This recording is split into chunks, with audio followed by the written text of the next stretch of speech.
Pemirsa, penerimaan peserta didik baru PPDB merupakan salah satu indikator dalam penentuan SDM yang unggulan berkualitas. Diharapkan PPDB bisa mentaati aturan yang berlaku dengan disiplin.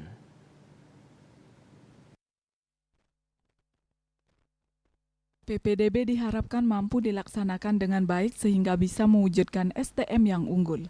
Akademisi yang juga merupakan Rektor UPMI Profesor Imade Suwarte menyatakan PPDB merupakan salah satu indikator dalam mewujudkan SDM yang unggul. Proses PPDB diharapkan mampu dilakukan dengan taat dan disiplin sesuai dengan aturan yang berlaku.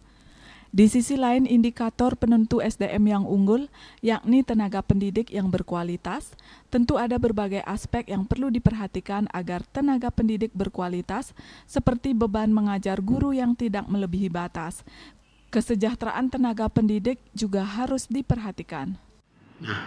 Di sisi lain, keterbatasannya tenaga pendidik guru. Muaranya juga kualitas. Berarti kualitas tenaga pendidik? Iya, siswanya bertambah, gurunya tidak bertambah. Ini yang menyebabkan juga kualitas pendidikan itu menurun. Dipaksalah guru mengajar maksimal di luar ketentuannya.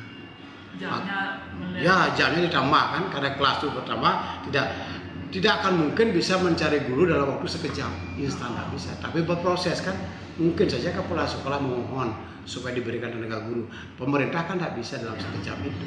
Bebannya ditingkatkan, kesejahteraan seperti itu dan ditambah muara dari itu ya itu kualitas. Karena apa? Mulanya biasanya wajibnya mengajar 24 SKS menjadi 30, 38, bahkan 40. Coba bayangkan akibat dari penambahan kelas. Nah, disinilah terjadi penurunan kualitas akibat dari tidak dilaksanakannya aturan terkait dengan PPDB itu sendiri. Mutu pendidikan merupakan hal yang wajib diperhatikan. Selain PPDB, aspek lain mesti diperhatikan.